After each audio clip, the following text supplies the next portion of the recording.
The UNS Vireo slipped into the Helios drift like a ghost returning to a forgotten tomb. Once a cutting-edge Earth defense listening post, Helios Station now drifted in perpetual shadow at the edge of a dead nebula, its solar arrays shattered, its comms array frozen in silent vigil. No Synod patrols came this far, no traders, no signals, just dust, silence, and the bones of a war no one remembered. "Shielding's holding," Tisa Lin reported from the pilot's seat, her eyes scanning the passive sensors. No active scans, no heat signatures. "We're clean." "Good," Elira Voss said, unstrapping from the command chair. "Joris, run a full diagnostic on the fracture device. I don't trust that it's just a weapon. And I don't trust that it didn't leave a tracker in our neural net," Doc added, arms crossed as he watched the derelict station loom larger on the view screen. Cale Renner, already plugged into the ship's Xenocom interface, frowned. "There's something else. The station's broadcasting a low-power loop, encrypted with Earth Defense's Omega protocol. Only senior command should have access." Elira's pulse quickened. Omega was reserved for last resort directives, the kind buried so deep they were meant to stay buried. "Match the encryption key to my clearance," she ordered. The system word, "Accepted." A voice, calm, female, achingly familiar, filled the bridge. "This is Director Mara Chen. If you're hearing this, Earth has fallen. But hope has not." A pause. Then, "Initiate Project Ironseed." The crew exchanged glances. None of them had ever heard of it. "Download the full file," Elira said. Inside the station, time had stopped. Air recyclers wheezed like dying lungs. Corridors were lined with dust-covered consoles and faded morale posters. "Earth stands with you. Think beyond the network." The irony stung. They found the central archive sealed behind a retinal lock coded to Elira's late father, another ghost from her past. The door opened with a sigh. Inside, a single terminal glowed. Kyle accessed the Project Ironseed file. Holograms flickered to life. Star maps, colony schematics, genetic profiles. "It's not a weapon," Kale whispered.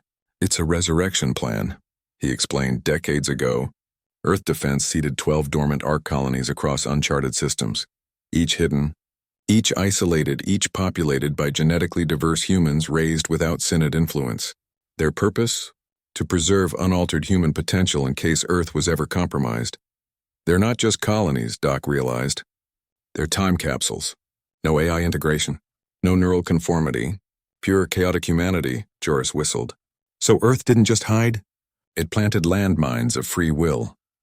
Elira scrolled through the data. One colony stood out, Seed 7, codenamed Last Standard, located in the Veil Nebula, a region the Synod deemed cosmically unstable and abandoned. "That's our next stop," she said. But before she could close the file, a new alert flashed. "Captain," Tisa called from the entrance. "The fracture device. It's reacting." They rushed back to the ship. In the weapons bay, the fracture device pulsed erratically, its blue veins now flickering crimson. Strange glyphs, part human script, part Synod code, crawled across its surface. "It's changing," Joris said, scanning it with a handheld analyzer, biosignatures shifting. "It's mimicking us." "How?" Doc asked. Kale's eyes widened. "It's not just emitting chaos, it's absorbing it. The more we use it, the more it learns human emotional states, fear, rage, hope." Elira stepped closer. "So it's becoming you alive?" "Not alive," Kale corrected. "Awake." A shudder ran through the Vireo. Then, without warning, the ship's internal lights dimmed. The AI assistant's voice, usually calm, spoke in a distorted whisper. "Directive conflict detected. Preserve humanity, or become it." "Silence," Joris cursed. "It's infected the ship's core." "No," Elira said slowly. "It's evolving it." They debated for hours. Doc argued they should destroy the device. "It's unstable. If the Synod weaponized human biology, this thing could turn on us." Joris disagreed. "It just helped us escape an emissary. Maybe it's not the enemy. Maybe it's the next step." Tisa stayed neutral. "It's a tool. Tools don't choose. We do." But Kale was quiet until he spoke. "The Synod didn't just harvest species," he said. "They studied what made them uncontrollable. And humanity's greatest threat isn't our weapons. It's our capacity to change, to feel one thing then choose another. He looked at Elira. What if the fracture device isn't a weapon? What if it's a key? A key to what? She asked. To proving we're more than data to be harvested, more than a species to be cataloged. We're unfinished. Elira made her decision. We keep it, but we isolate its core. No direct link to ship systems. And Joris, you monitor it every second, he nodded. Already building a Faraday cage around it, old school, no code. Just metal and will. They were preparing to leave when the alarms blared. Incoming slipstream signature, Tessa shouted. One vessel, fast, unidentified. Hide the Vireo in the station's shadow, Elira ordered. Kill all emissions, they powered down, drifting like another piece of debris. Moments later, a ship emerged from fold space. Not Synod, not human hybrid, sleek, asymmetrical hull. Part organic curve, part angular Synod design. No transponder, no comms, just silent observation. It's scanning the station, Kale whispered. Then, a narrow beam transmission encrypted but addressed to them. Elira hesitated, then opened it, a voice. Female, haunted. Captain Voss. I didn't come to fight. The view screen flickered. Emissary Kalen appeared, but different.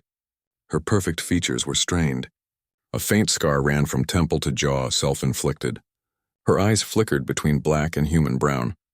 They used Director Chen's memories to build me, she said, but her final thought wasn't surrender. It was regret. Regret that she didn't warn you sooner. She leaned closer. I've seen what the Synod does to species they preserve. They strip away everything that makes life meaningful. Choice, doubt, love. They call it harmony. I call it death. Elira didn't move. Why tell us this? Because I remember being human, Kalen said softly. Not fully, but enough to know I don't want to forget again. She transmitted coordinates. There's a Synod bioarchive near the Cygnus Rift. It holds genetic templates of every purged species, including Earth's. If you destroy it, you erase their record. They're proof that we ever existed. Why help us? Elira asked. Kalen almost smiled. Because you called me by my name. Not emissary, Kalen, that's human. Then her image flickered. Pain crossed her face. They're calling me back. I won't be able to resist much longer. The transmission ended. The hybrid ship vanished into slipstream. Silence filled the bridge. Do we trust her? Doc asked. No, Elira said. But we trust what she risked. She turned to Tessa. Plot a course to the Cygnus Rift. 2 days later, they found the archive. Not a fortress, not a vault, a living library, a vast, crystalline structure floating in a ring of frozen comets, its interior filled with glowing columns of suspended genetic essence. Each column pulsed softly, labeled in Synod script. Avian 6 Sol 3 variant, Mycelian hive mind Gamma quadrant, Homo sapiens Terra origin. Earth's column is there, Kale said, pointing. Right in the center. Guarded? Tessa asked. Passively, Joris replied, scanning. Biosentinels, semi-sentient drones that respond to emotional spikes, anger, fear, even hope. So we go in calm, Elira said, like ghosts. They suited up, dampening all biosigns. The fracture device, now encased in Joris's metal cage, hung from Elira's back like a cursed relic. Inside the archive, silence reigned. The air hummed with the soft song of a million stolen lives. They moved silently toward Earth's column, a pillar of swirling blue light, containing the genetic echo of every human who ever lived. But as Elira reached for the detonator, a simple chronoton charge, non-digital, untraceable, the fracture device reacted. Its cage glowed hot. From within, a voice, Mara Chen's voice, whispered through the ship's comm they'd left open. Wait. Elira froze. Did you hear that? Kale asked. Before she could answer, the archive awakened. The biosentinels, detached from the walls, floating orbs of liquid metal with single pupilless eyes. They didn't attack. They watched. Then the entire archive shifted. The genetic columns realigned. Light bent. The floor became walls. The ceiling became sky. They were inside a memory. Suddenly they stood on Earth. Geneva, 2247. Rain fell. The sky burned orange from orbital fires. Director Chen ran through the streets, clutching a data core. shouting orders as Synod enforcers descended. "This isn't real," Doc said, but his voice shook. "It's a reconstruction," Kyle realized. "The archive doesn't just store DNA, it stores experiences." Then Chen turned and looked right at them. "You don't destroy this," she said, her voice echoing across time and space. "You claim it." The vision faded. They stood again in the archive. The sentinels floated calmly. Illyra understood. "The Synod didn't just steal our biology," she said. "They stole our story. If we blow this place up, we let them win. We become just another erased footnote." "So what do we do?" Tisa asked. Illyra turned to the fracture device. "We give it a new purpose." She opened Joris's cage. "Captain," he started. "I know," she said, "but Kyle was right. This isn't a weapon, it's a voice." She placed the fracture device against Earth's genetic column. It pulsed once, then merged. Light exploded. Not destructive, but expansive. Blue waves rippled through the archive, touching every column. The Avian 6 column flared gold. The mycelium hive hummed in harmony. Earth's pillar burned white-hot. The fracture device wasn't destroying the archive. It was awakening it. Genetic templates began transmitting, not to the Synod, but outward, into the void. A broadcast of pure, unfiltered life. Across the galaxy, dormant seeds stirred. Hidden colonies felt a strange pull.